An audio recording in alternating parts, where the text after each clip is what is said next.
And I can tell you it is a lot of fun living with an artist because I am not one, and so it was fun to have that brought into my life. Although I do performance art, so Nina did have to listen to me sing a lot.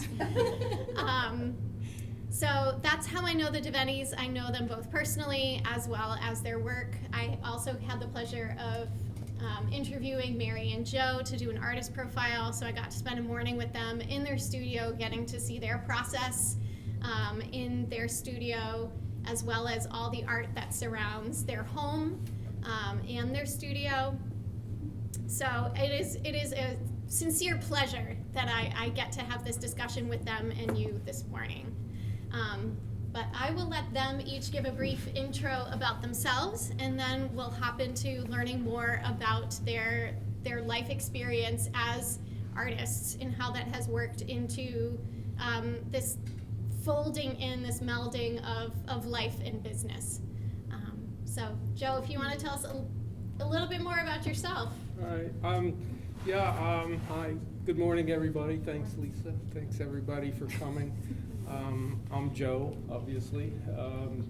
I'm a production potter, and I live in Jefferson and have a small studio. It's in a 2-car garage that you have to maybe be a Zen master to live and work in, especially when Mary comes and we work together, because we have 2 kilns, a potter's wheel, an extruder, pug mill, slab roller, and buckets of glazes and little tiny pathways to get in there. But it's cozy, it's home. I love it. I live by the philosophy of Willie Nelson, who's celebrating his 90th birthday, that if I'm not working, I'm bored. So that's my lifestyle. I enjoy what I do. We do a lot of functional wares for people working cranky old porcelain that will forever be my master because it cracks when it wants to, but I love the way the colors work on the white body. So that's me. Nice. Nina, you want to? I agree. I've been in the pot shop a lot. We call it the pot shop affectionately, and it is like terrifying. I have a toddler son who is like devoted to visiting Grammy and Bubba in the pot shop, and he is like surrounded by chemicals and sludge. So it's just like that wild world of being an artist. And so that's how I grew up in that setting. Raised by my mom and dad. This is my mom over here. She's an artist as well.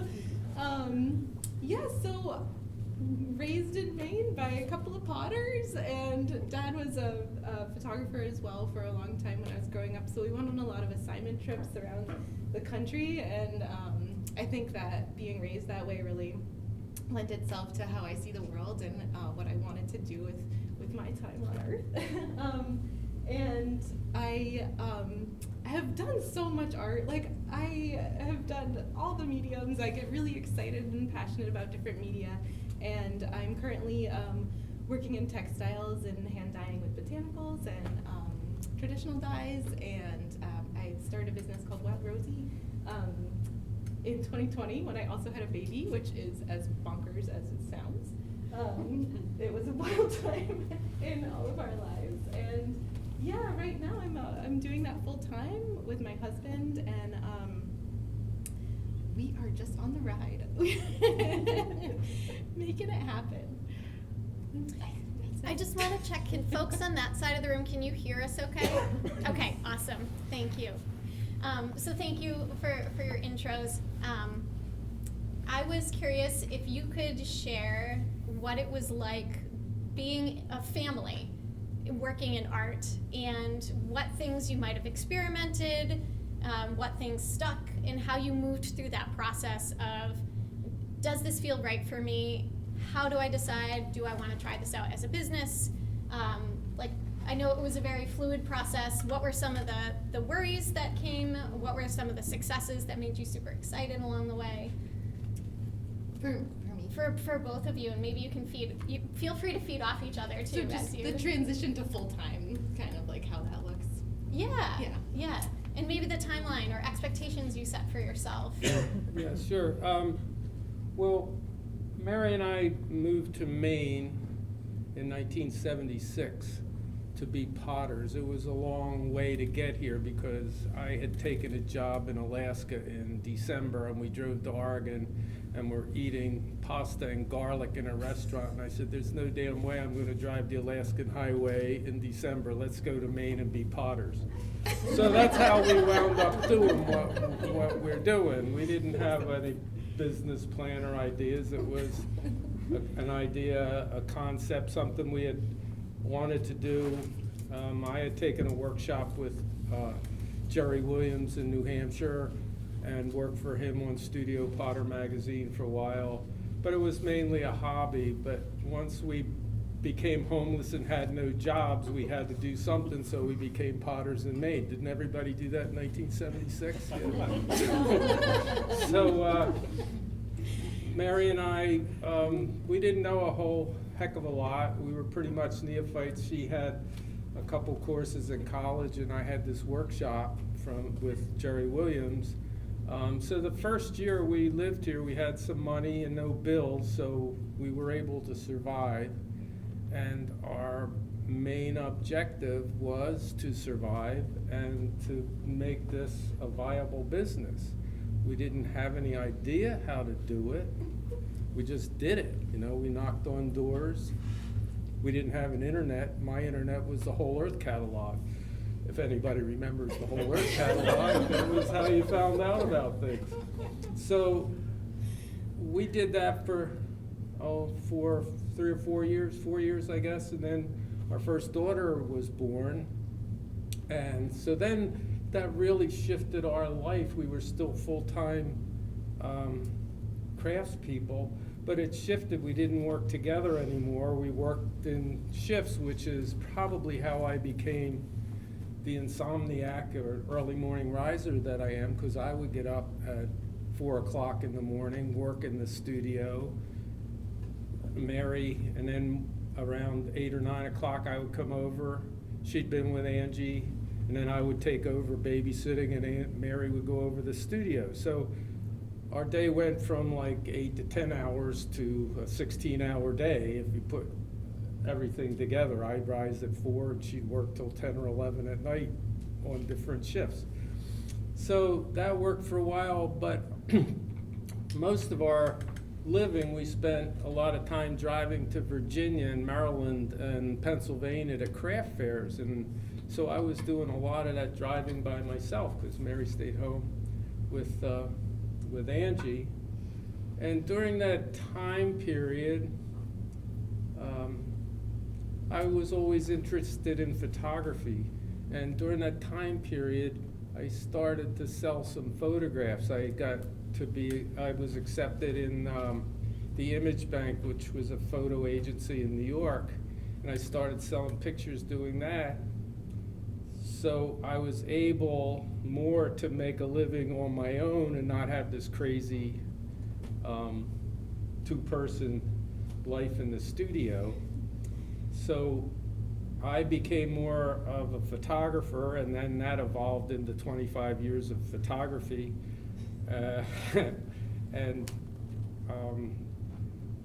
then I'll stop that story there because that's how I'll tell you how I became a potter again after that. And Nina, you can take over on the winding path. Yes. So is anybody out here transitioning to becoming a full-time artist, or is a full-time artist? I'm sure there's a lot of you. Yeah. So you know that it's like it's not a linear path always. It's so yeah, as you drove to Alaska almost and then came back.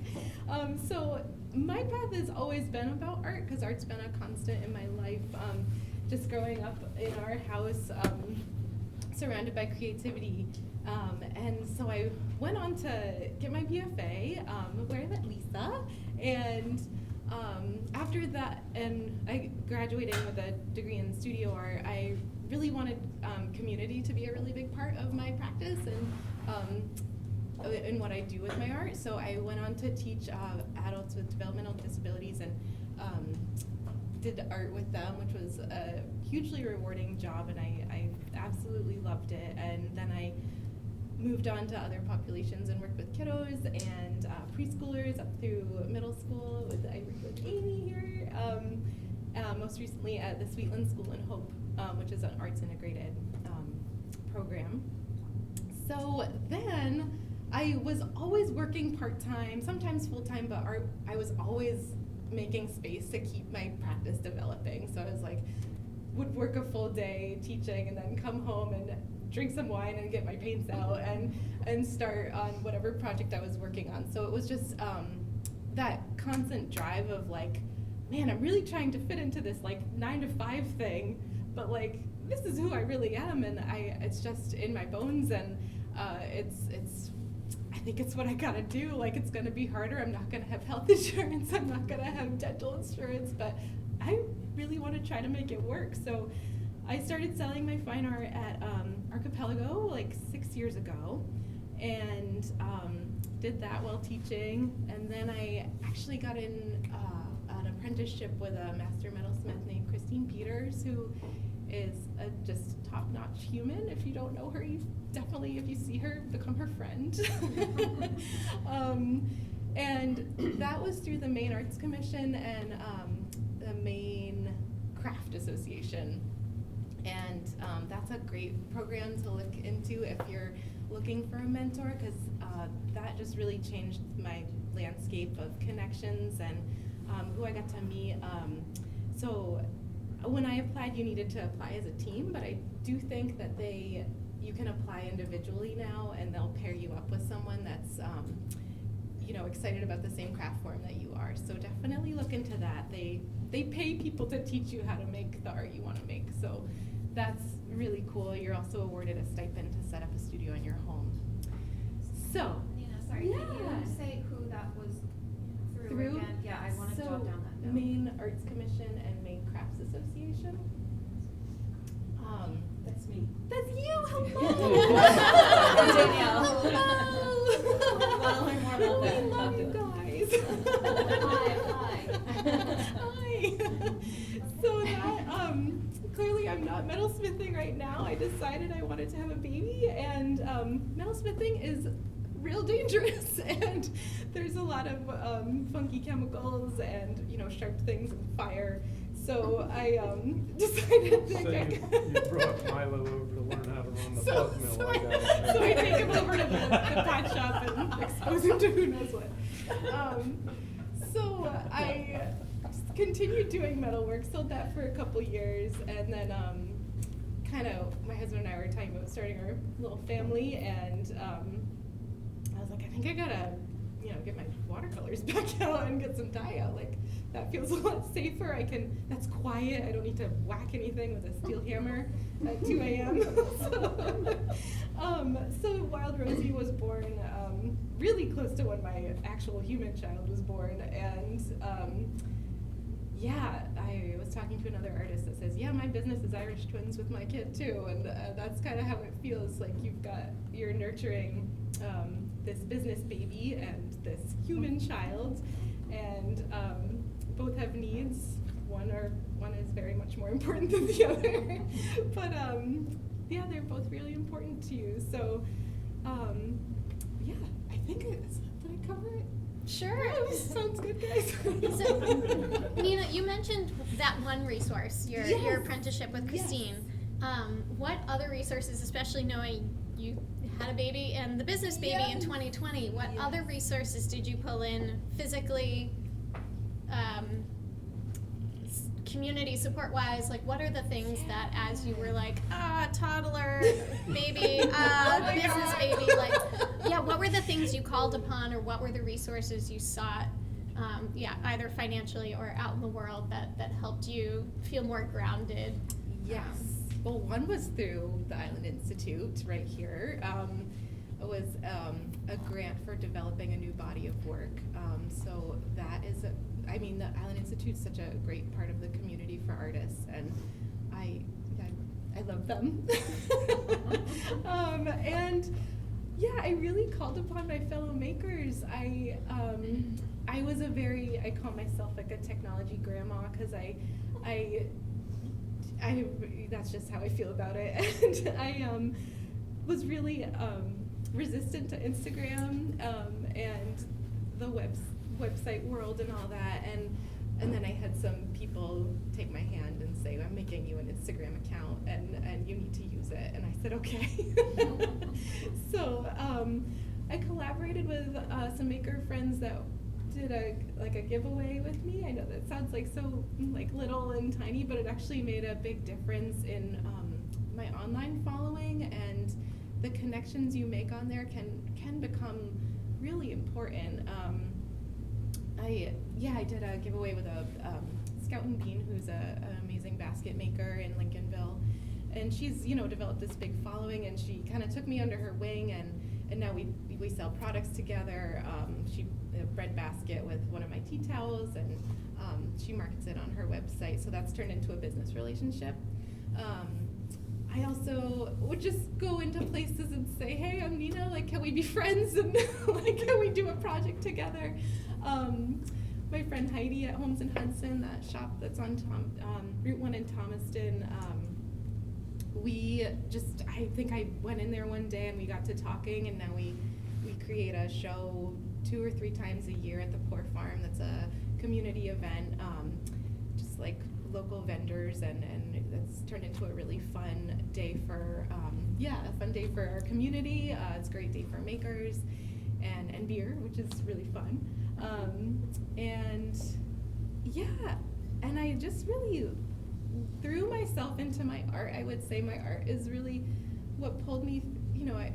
Pregnancy is hard in a normal time, and then in 2020 it was, you can imagine, it was pretty intense, and I do think I kind of threw myself into my art as it was my saving grace, and I really just delved into all these media that I was excited about, and everybody was pretty bored in isolation, and I had this new baby, so I was experimenting with all these new projects, and I think that really lent itself to my business's early success, and just that willingness to be vulnerable in new media, to try something because you want to try it, and you don't know where it's gonna go. It could totally flop and be a disaster on your floor, which I've had that happen many times. But it could lead to something new, which is how I started getting into hand dyeing and botanical dyeing and cyanotyping, and it's just kind of morphed into this thing that needed to come out. Yeah. I hope that's helpful. Yeah.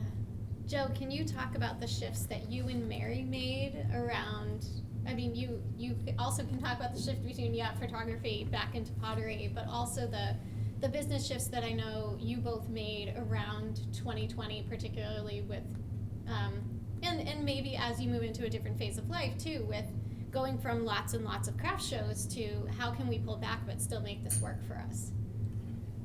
Sure. Well, I'll finish up my photography story. I was making a pretty decent living as a stock photographer and an assignment photographer doing editorial work for magazines, and just as Nina describes herself as the technological grandma, I became the technological detritus. I was making a decent living on royalties licensing my photographs, but the internet came along, and pictures that would sell for hundreds of dollars were now selling royalty free on iStock Photo, and they would sell for $1 to $10 a piece. So my living in the course of a year or 2 years dropped 90% because of internet, my internet disaster. And at that point in my life, I was getting into my early 60s, and I wasn't really up to figuring out how to continue life as a photographer, especially since the 4 major publications I worked for went out of business or sold out to another magazine that went out of business. So 4 of these publications went out of business around the same time due to the internet and the decline of publication. So I pretty much at 63 didn't know what I was going to do, but I said, Mary and I never took our pottery studio apart. It stayed there and languished because someday we said, oh, we'll do that as a hobby sometime. Little did I know that it would come back to haunt me and then provide me with a way to make a living, which is what I'm still doing. And I don't know, it's just one of those things, working is a joy, joy is working. And the thing was, I knew how to make pots, and the thing was now, how do I sell them? Because everything I had done 25 years ago, when I transitioned from pottery to photography, was now all changing. People were going online, but I said, well, Mary and I know the way we did it before was we go around and up and down streets in every town knocking on doors saying, hey, would you like to look at some pots? And so we managed to get in the Maine Crafts Association and into Archipelago and started selling pots again. And at that point we were still doing craft fairs, and that was our networking community. We would go do the Common Ground Fair and several different fairs at Christmas, holiday seasons and things, and that was our network and community of people that we knew in the crafts world. But then the pandemic came along and changed all of that, and craft fairs shut down, and for some reason sales, consignment sales and wholesales of our work continued to grow during the pandemic. And I was one of those really, or we were both really fortunate people during the pandemic that could walk across the driveway, work all day, make a living, do what you like doing. You didn't have to see anybody all day long. You know, it was like, there was a song, Warren Zevon, Splendid Isolation or something. That was, that's what it was. So the thing that made a big transition for us was the end of craft fairs. Now that they're back, I'm 76. I can't lift totes of clay anymore, pots. I don't really want to do that anymore. I love doing the shows. Nina's going to do the Common Ground Fair. I wish I was going. I might do that and hang out with her and see what that's like this year. But doing it ourselves, it's just, you know, after the pandemic. Plus, we're as busy as we've ever been as potters. I can't make any more than I can sell, or I can't sell any more than I don't know what the expression is, but I'm just too busy. I can't take any more orders from people. I often do and get myself in trouble and have to beg off and apologize and grovel, and that's not nice. So I've tried to adapt our orders and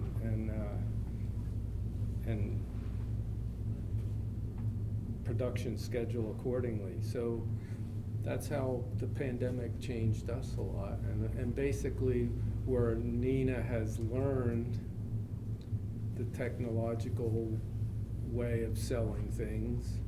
I've not gone that route. I don't want to ever do Instagram because I'm not going to sell a pot and then I have to, it's bad enough mixing the glazes, throwing the pots, putting handles on. If I have to go home and ship every damn pot that I make, I just can't imagine becoming my own shipping agent. So I'll keep working the way I am, and we pretty much we don't ship any of our pots. We either hand deliver it, or people that want to buy it, actually they drive down from Southwest Harbor to pick up our pots. I don't know why or how they can afford to do that, but God knows. But to ship an order that would take me as long to make the order because pots just aren't easy things to pack and ship. So that's pretty much how we've evolved. We just stay home and work. This is the first time I've been out in a year. Can you tell? I'm sorry. Molly. So Nina, you mentioned working with your husband on your business, and Yeah. you guys obviously have been a team.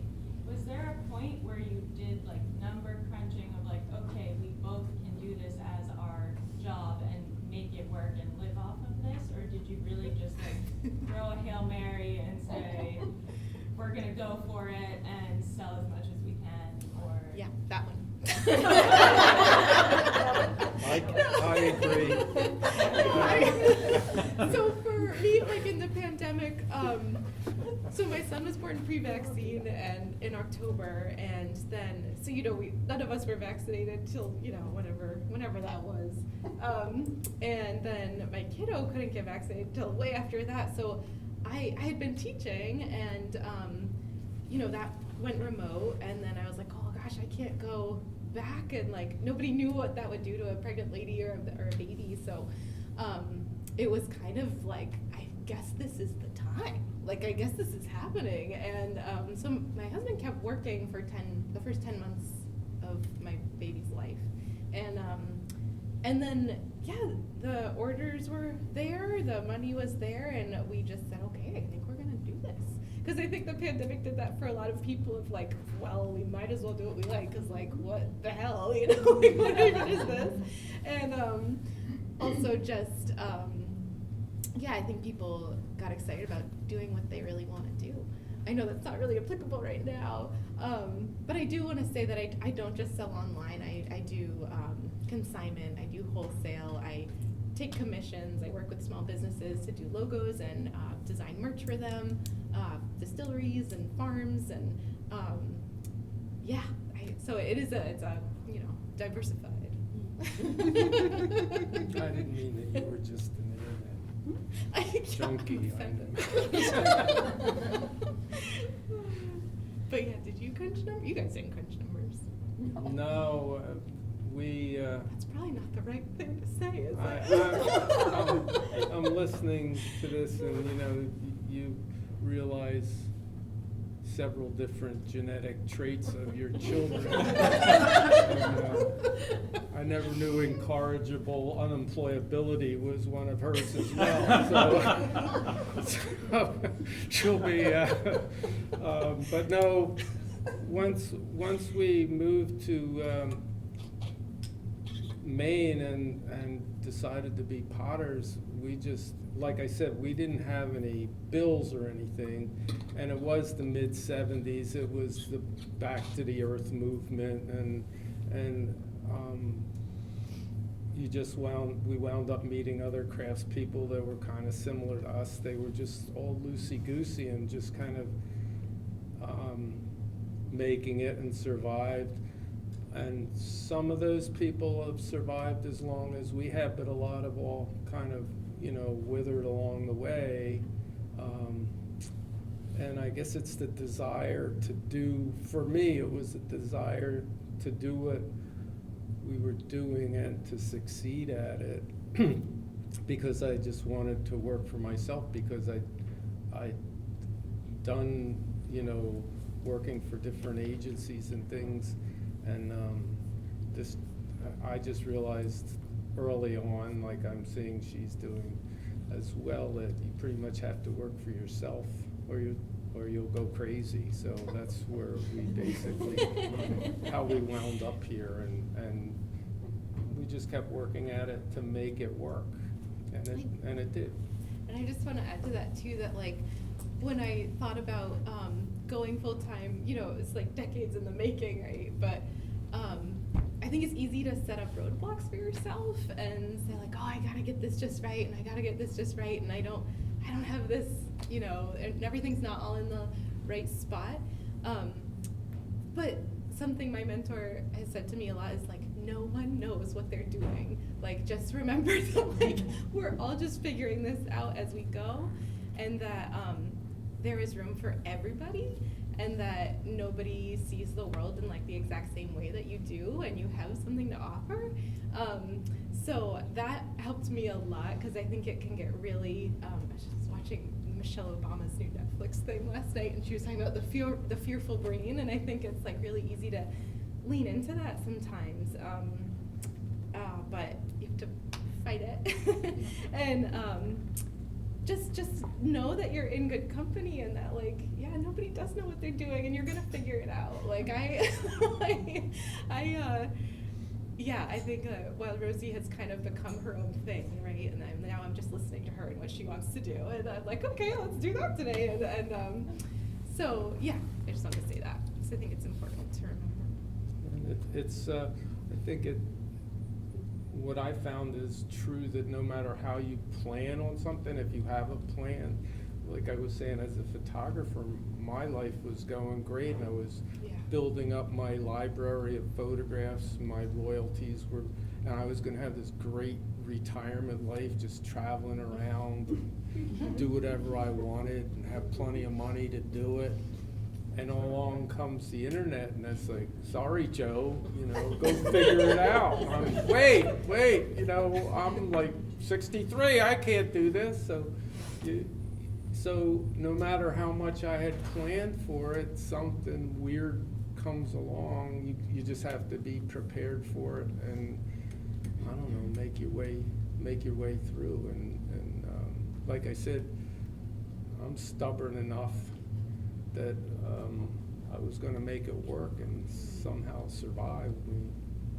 We did. So sometimes people need to have a plan, and other times it doesn't matter. You just kind of do the best you can. Why are you laughing, George? This is very true. Okay, thanks. It's a solidarity laugh. Solidarity. Right on, brother. But it sounds like you know what you're doing. She's saying no one knows what they're doing. Well, that's what And people you're say, saying you yeah. know what you're doing, and that's that you don't know what you're doing. That's what you're saying. Right. Exactly.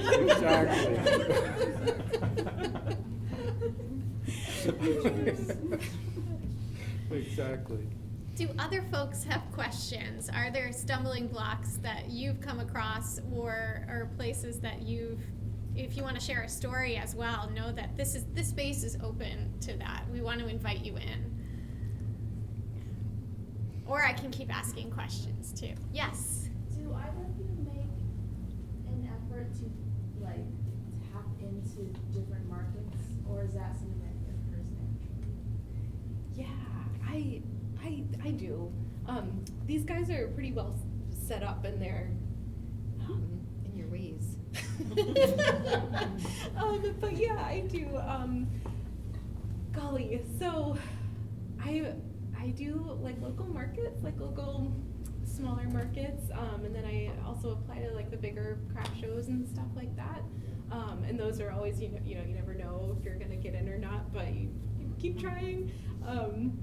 And then I have a web, an online shop, and what else do I do? Yeah, I work with a lot of shops and general stores and galleries, and doing wholesale and stuff like that. And you reach out to them? A little bit of both, yeah. I think once you kind of are out there a little bit more, I do have people reach out to me, which is so nice.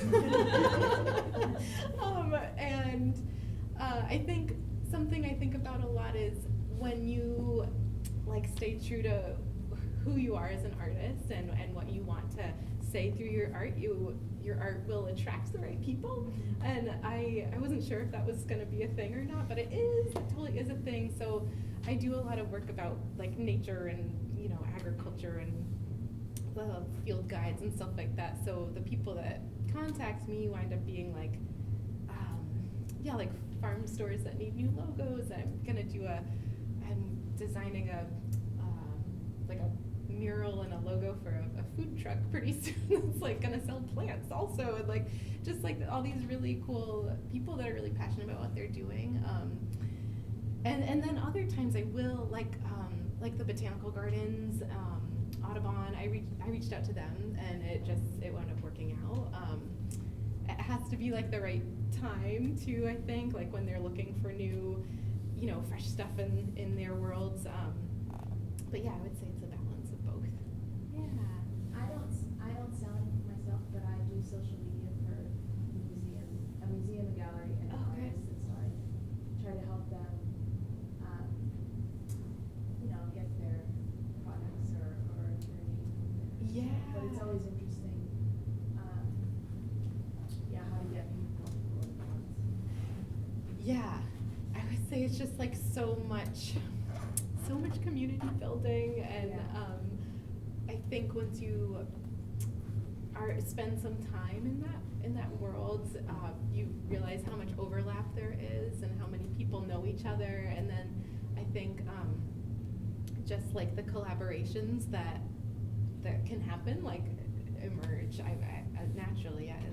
That's been my experience. I don't know if you have any thoughts on that. No, at this point, I don't reach out to do much. Like I said, people will reach out to us just for wholesale orders and things, but I just seem to be able to keep busy enough with what I'm doing to try and overburden or overload myself any more than I do. Before the pandemic, that wasn't true. I was always hustling around trying to find a new market or do whatever I could, but things just shifted for our way to do things.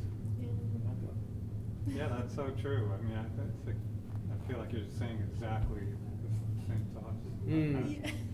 Like all that we learned from COVID about choosing quality. Yes. Quality of life. Right, and remembering after COVID to not forget. Right. Yeah, it's what, and I also have the advantage of getting older, so it makes me slow down. So I have to appreciate that quality of life that's still there. So yeah, you kind of remember, because of COVID, like you said, you just try and carry those motives along with you. Seems to be working okay. And but like I said, the interesting things, the inspiring things you wind up finding. I'm an early person, and sometimes I'm going over to the studio at 4 o'clock in the morning in the springtime, and you just get inspired when you're looking for different things that lift your spirits, and you hear that symphony of every spring bird. I know I hear people that complain about the bird songs in the springtime, and it's like, what is wrong with, it's like, you go outside and, you hear cardinals and phoebes and robins, and that'll just lift you up and, carry you through the summer, and then, you have to pack that away, because when you get up that early, in the wintertime, it's 4 o'clock, and it's dark until 8 o'clock in the morning. There's not a sound. You put on morning edition, and you pretty much just as soon turn it off because the news is so crummy, and you put on David Lindley or Ry Cooder to lift your spirits, but then you still remember those birds in the spring. So you have to pack that energy away and keep it part of you. And the snow is its own magic, because then we can go outside and not have to worry about ticks. So winter isn't so bad either. It's all good. It's all good. So you bring up inspiration, which is a good point. I mean, you've now had a life full of art and inspiration, whereas Nina is more burgeoning. Well, where have you found continued inspiration to say, yes, this is something that that still fills me up, that still brings me joy, that I can bring something, so I can change something different, a little bit of product to keep people interested? Or maybe it's the opposite in that, oh, people love this tried and true thing, leave it alone rather than making change to it. And yeah, curious to hear both of your thoughts on that. Okay. Well, that's an interesting point, because recently we were talking with a shop owner about changing something, and you get tired of making the same thing over and over again, or you just, it seems to me from the comments, they just said, why do you want to mess with something that's working? If it's selling, don't mess with it. Just add something new to it. So basically, that's what we try and maintain, always come up with some different or new designs, but things that people really like or really want, then we just keep trying to make them. The dilemma becomes trying to balance the number of items that you make. Is these little heart mugs sell over here now. Now we made these things and now they sell. Now how do we make as many of both of them that we can? So you sort of get, it becomes its own monster that feeds on itself. But we have lots of inspirations, and hopefully I provided some to Nina when I was a photographer. We would go on all these family photographic expeditions, and we went everywhere from Seattle to the Caribbean, traveling around and doing photo assignments. So that was really inspirational to me, and I think it was to my kids and to Mary. We would be able to, because of the job I had, we were able to pack away a lot of experiences and inspiration that way that has been a lifelong benefit. So yeah, I will just piggyback on that. That was a big part of deciding that I wanted to do this for a living. Was that we did go on all these amazing trips, and we went. I have this memory of, I don't even know how old I was, but my mom and dad took me out to Machias Seal Island in a storm, and we were on this lobster boat. People were throwing up, and it was this whole thing. You were the only one that didn't get seasick. I love stormy seas. So yeah, we went out to this bird blind and sat for 3 hours watching puffins, which to some kids, that could probably be a bummer, but I had the best day of my life. And so all these experiences, I kind of tucked them all away. We went to the Pacific Northwest and Grand Canyon a bunch of times, and I think our family unit is so strong because of that time, and that my parents were both accessible to my sister and I a lot, and we were that creative constant too. So I think making the choice to say I want my kiddo to have that lifestyle. I want them to have that life too. I want them to have a really strong relationship with their dad as much as me, and it's kind of working. We go on little trips, but it is a big gift. So I think that letting your inspiration come from the lifestyle and the goals for your family that you want and value. I forgot the other question. inspiration and keeping things fresh. Was that what we're Right, the talking about? balance of the things that are selling, but you also want, Yeah. yeah, you want to probably change things up for yourself, Yes. but also reach new customers. Yes. Yeah. And I know Lisa Marcel here has said before too of, if you make the same 10 things over and over, you're going to develop this audience, but then they're going to own all your things and they're going to want new things from you. And so I think, definitely taking a good look at what sells. Sometimes you make things and you're like, this is awesome. This is the one. I'm going to get so rich. And then like crickets, or like one person is like, I also really enjoy like a grosbeak on a towel or whatever. So we all have those fails. And I think too that as an artist, like anybody that does this is just like so hardworking and so committed. Like if you are looking at a full-time artist, that is one hardworking human. Like they are creating work to sell, to like buy groceries, and they are, doing projects because they had, like yesterday I went to the beach with my son and we had seaweed snacks, like those little crunchy things, and I held one up to the sun and I was like, that color, you guys, that color is so good. And I was like, I'm gonna dye some towels that color later, and I went home and I did. So it's like leaning into that inspiration, so that takes a lot of time and hard work and effort too, to like be like, I have this idea and I'm so passionate about it, I'm gonna do it. It might be terrible, it might be awesome, I don't know what's gonna happen. So it's creating the time to like make your production work, and then it's creating the time to experiment and lean in and maybe fall on your face, but also maybe develop some beautiful new thing that really resonates with people.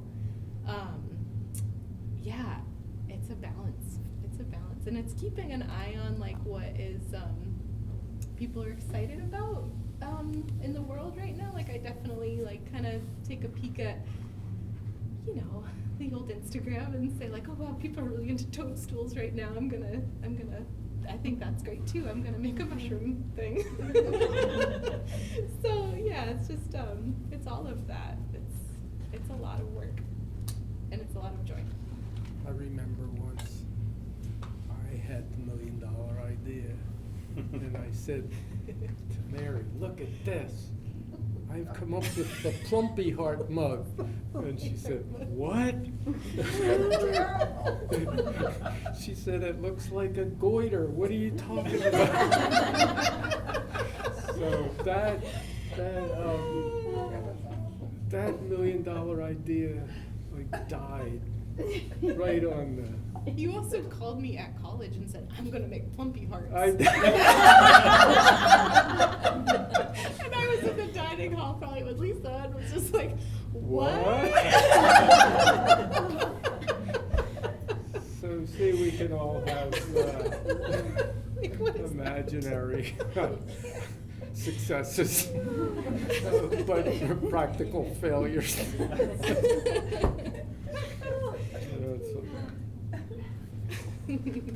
Other questions? Yeah. I resonate with a lot of what you're saying, but Yay. I guess my first question is, do you have childcare, or do you? No, I don't. Yeah. You look so familiar too. Are you Catherine? Yeah. Hi, Catherine. I don't think. Yeah, it's good to see you. Yeah. I don't at the moment. So that's Me either. yeah. It's Like- so hard because you're doing jewelry and have Yeah, two and I have babies. This, yeah, this is number 2, and I have this new business along with a new baby. That's Yeah. like, I can't help myself. I just like. Yeah. You know. Right, because it's just in your bones, and you Yeah. gotta make it. Yeah, you gotta make it to like be okay. And so we don't, and that is so. Pat, my husband, like left his job so that we could balance the business and the childcare. Yeah. He's 2.5, so he's a little bit older, but Yeah, Frankie's 3. So. Frankie's 3, yeah. So you will have some care in the fall. Mom watches it once a week. Grandparents are awesome. Grandparents are awesome. But yeah, we just, every day is like so chaotic and crazy because like we're like, okay, what is Milo, my son's name is Milo, what does Milo need today? You know, what's he got going on, and what do we got to do for the business, and what crazy thing is Nina excited about today that she wants to do? So every morning is kind of like a hammering out of like, okay, you'll take him to this music class or this beach play date, and then I'll get these dye all these towels, and then so it is just like a back and forth. It's not easy. No. It's not easy, but it's worth it. That's why we do what we do, to spend time with our Yeah, family, and right? exactly, so that you can, right, that's the whole point. That's the whole, Totally. it's the whole point of like creating that space of like, yeah, I want to spend time with my kid, and I want the flexibility to do that. Yeah. Which That's you what will. the advantage we had, we were both doing the same Yeah. thing, and we were able to have a baby and swap working Yeah. hours and time, so our daycare was each other. Yeah. And that's how that worked for us. Yeah, my husband works from home luckily, so we Oh, do good. a lot of Mm. Good, Like, awesome. and sometimes I'm like, we need a schedule, like, we're gonna figure this out. Well, right. These are my days, these are your days, and then it's like, that It doesn't work. We have so No. many of those taped to our wall, and I haven't looked at them in like 6 months. Like it's just like, and like the baby changes every day, and it's, you know, it's just a ever morphing Yeah. thing. And I think that's like, yeah, that like letting go of like, this is just life right now. It's so crazy, but I'm here for it. Yeah, yeah.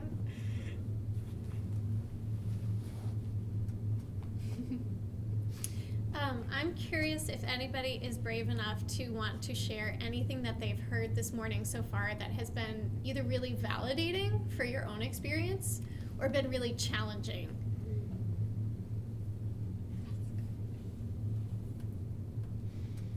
Yeah. Yeah, it's interesting to hear how the partner takes the leap of faith with the artist. Yeah. Yeah, it's not really like an individual matter. Right. When it's like in a Right. family setting. Yeah. Yeah. Right. Absolutely.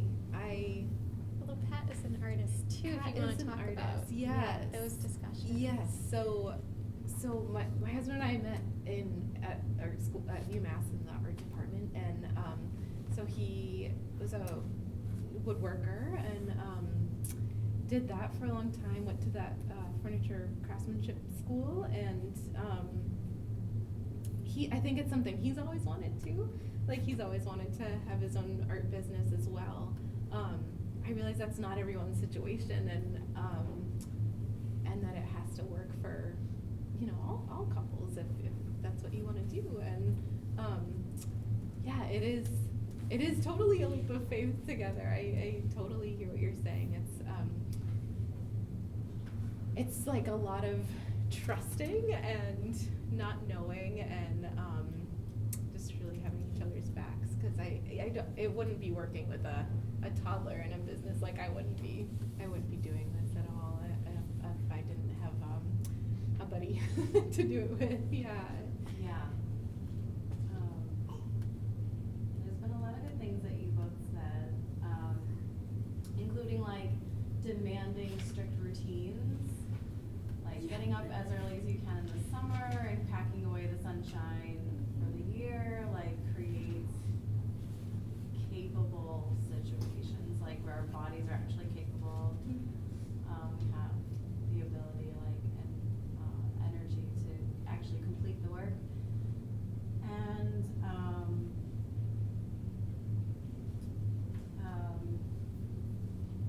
there's nothing wrong with keeping adding.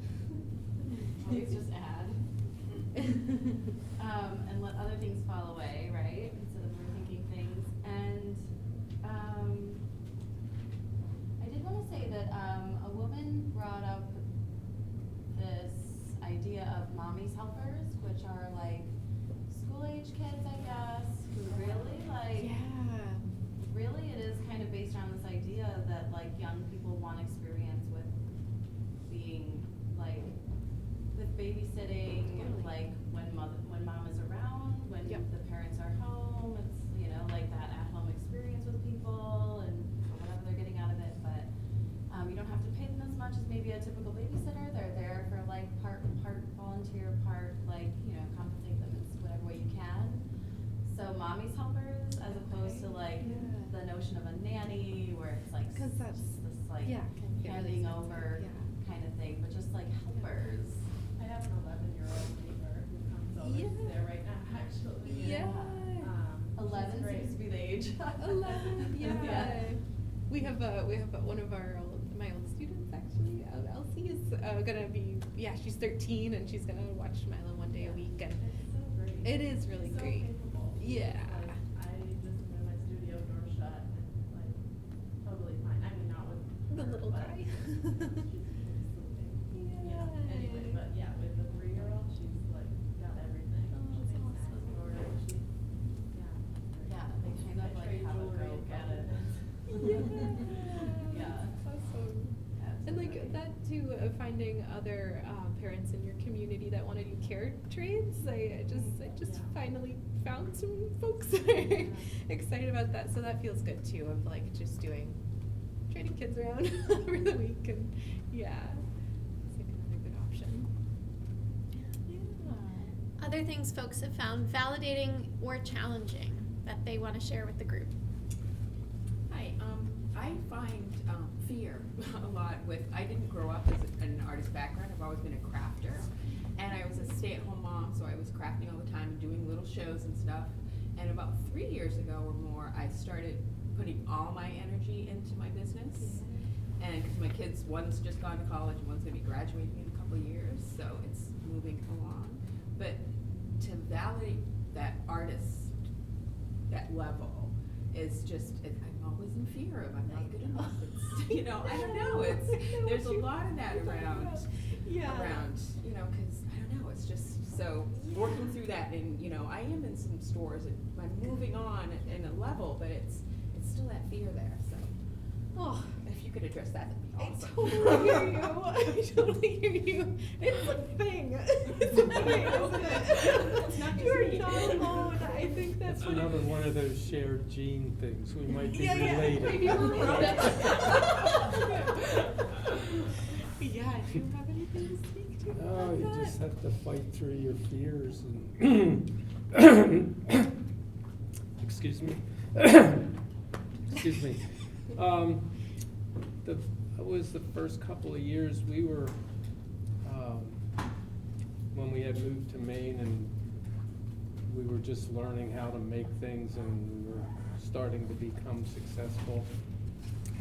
We finally got to a point where we had signed up for a wholesale show, and Mary and I went to it. It was in February or March or some month in the winter, and we both said, if we don't make, back then it was, we don't make $1,000 at this show, we're out of business. We can't do this anymore. And so you get to that point where you get to a wall, and we did the show, it was a couple or 3 days, I don't know what, but we surpassed our goal by 50% on the first day. So we eliminated that fear. The problem is, it was hard to get through the second day of the show because my wife wouldn't stop talking all night. She was so excited.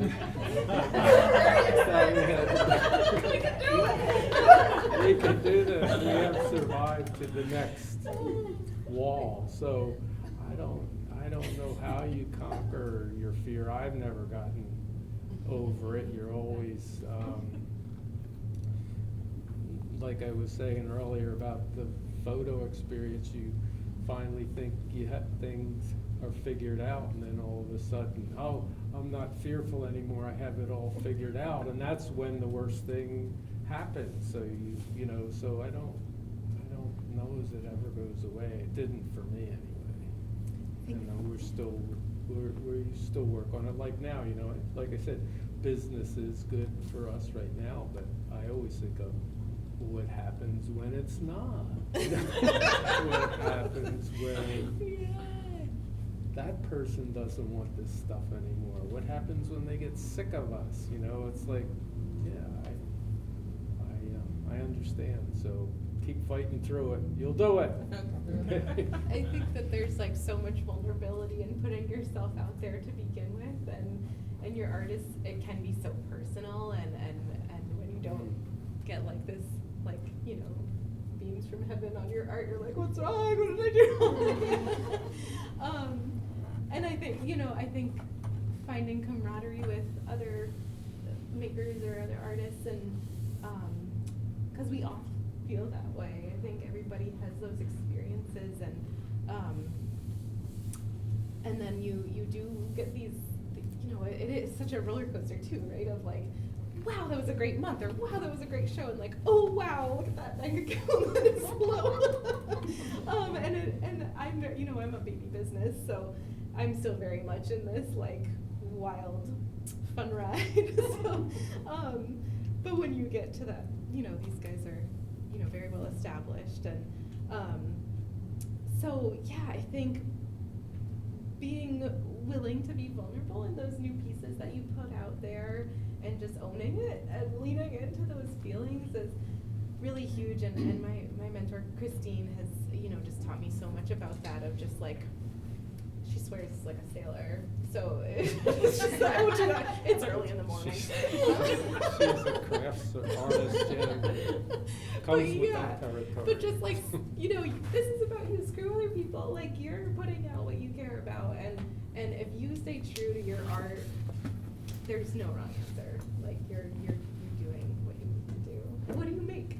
I do pressed flower jewelry and artwork and ocean scenes and stuff like that With with resin. resin, yeah. Angie did that for a little bit. Yeah, those are beautiful. Yeah, and I think, yeah, just reaching out to clients you want to work with, and you're worth it. Like, be like, yeah, I am good at this. That's the scary part. Yeah, That part. it is. That is the scary part, and a lot of my exchanges in that way have happened on the phone or on email, and just like there's something between you, and like you can take a walk after if it doesn't go okay, and it might go okay, and they might place a huge order. Like, that's the thing. It's like you just never know, and it's all kind of a gamble. But yeah, I would just say owning what you are and who you want to be as an artist, and knowing that you're worth it. Like, you've got something to offer, and it's important that people see it and know it and love it. Yeah, absolutely. We were talking about that on the way either to your house or up here. Yeah. Where you have to put your thick skin on. Yes. And there are days when Mary and I would go out, and we said, we're not going home until we sell something. Yeah. And we'd go, and to go into a store and confront an owner and say, hey, I'm a potter, I want to look at my work, you know, this was early days. You know, now I might make an appointment and Yeah. and see if somebody would want to talk to me. But in the early days, you carry around your cardboard boxes, drop them at the door, say, hey, I got some pots out there, you want to look at? I mean, talk about fear, you know, it's like fear of meeting new people, Yeah. fear of showing your stuff, intimidating. It's fear of intimidating. not making any money. Yeah. Yeah, there's a lot of that goes around, and you just, you know, I don't know, like I said, you wear your thick skin and hope you come home unscathed. And tomorrow you come back and do it another day, and eventually it'll work out, you know. Just like, keep sticking at it, and perseverance and stubbornness. We're part Italian, so that comes with that territory. So I don't know which is more prevalent. Do you? Equal parts. Yeah. Did you have something else you wanted to share? Yeah, I do. I want to just add that you pointed out to me that validation can be found like through the whole thread of your life. Yeah. Like in the family adventures also, and then in like ending up at a show that you maybe didn't even notice for yourself, like wherever you're ending up,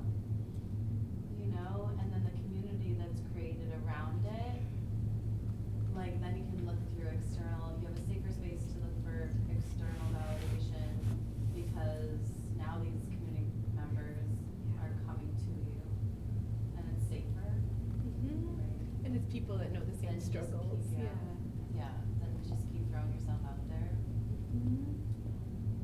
So. Yeah, definitely. Community is huge. That's It's a what big we one. used to love about craft shows. When we started early on, there were none in Maine that you could make any money at. So Mary and I used to drive to Penn State and to Pennsylvania, other places, and to Maryland and to Virginia to do craft shows. And that's where you met your coworkers. It was like you could bitch about customers, you could talk about your life, and you wind up somebody you don't even know tells you the most horrible, tragic stories about themselves, and you're sort of dumbfounded. But it was amazing. I mean, it's an amazing lifestyle, and as hard as they were to do, and all that driving we did, I loved them because that was your community. I mean, you go home and you're a potter and you're sitting in your studio a lot. You don't see a lot of people for several days, and you get out there with everybody else that's like you. Watch out. You know, no holds are barred when you go to a craft show. Yeah, that is so true. It's Yeah, it's, super duper important to find your people. Yeah. I don't know, it's an amazing thing to experience. It is. It is. Yeah. People just like there's like this code of like you just look at each other and you're like Yeah. you know what's going on here. And the thing is, when you come home, the first thing you do is bitch about going to the craft fair.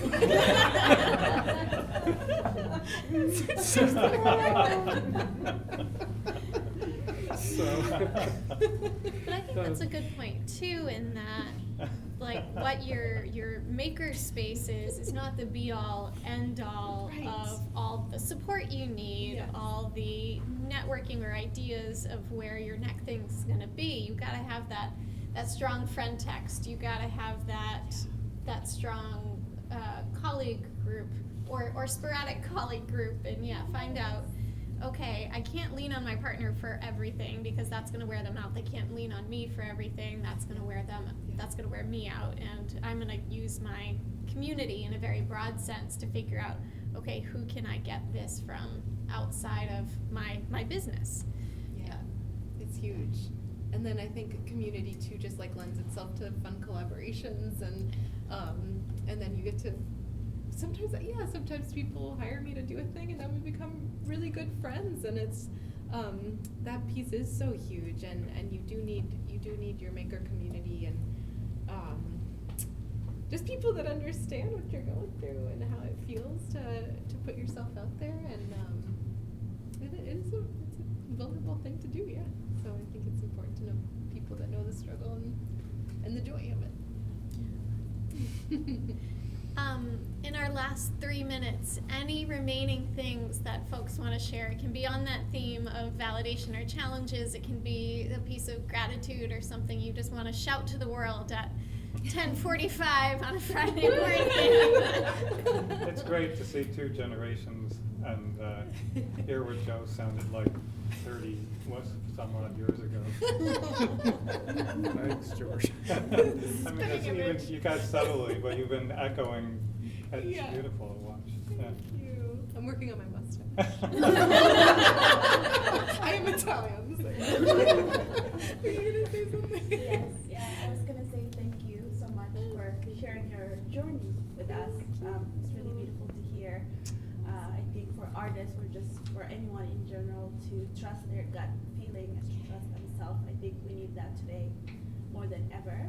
I don't know if it's a question, but something like that.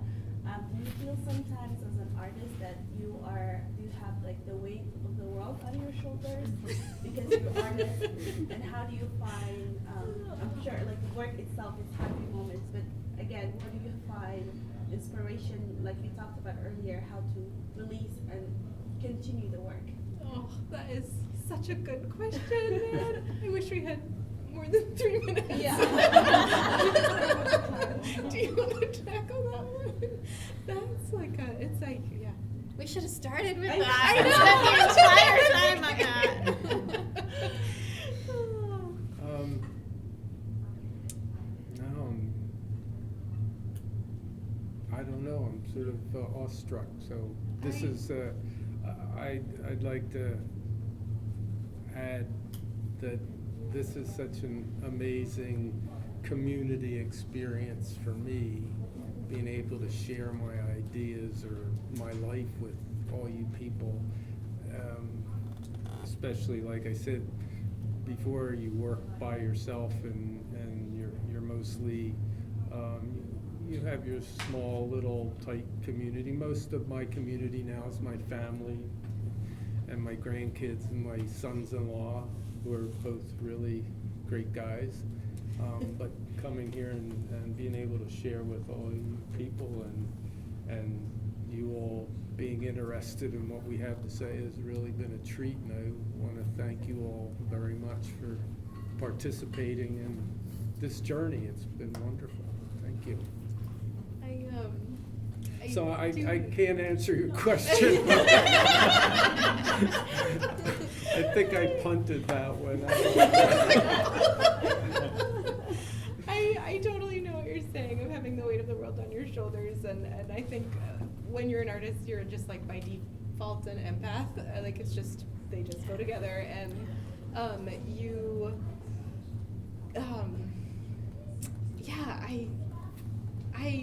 sometimes I collaborate with folks to do fundraisers for different causes that are like really dear to my heart.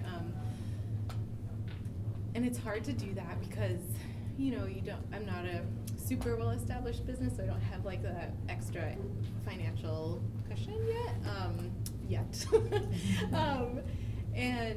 And at a certain point you're like, okay, well, I'm this tiny artist, like big people, you gotta step up, you gotta do what you gotta do and make this happen. And I just, that Michelle Obama Netflix thing again, everybody go watch it, because she talks about how like just learning to knit during the pandemic was like her homework, and like she just needed to focus on that one thing, because you can feel like overwhelmed of like, I'm gonna save the world through my art and I'm gonna do it. Like I'm the person who's gonna fix everything with my paint. But just focusing on that one thing in front of you and knowing like, I think she said like that is enough.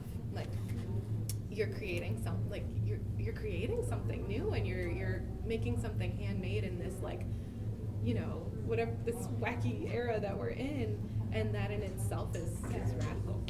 Yeah,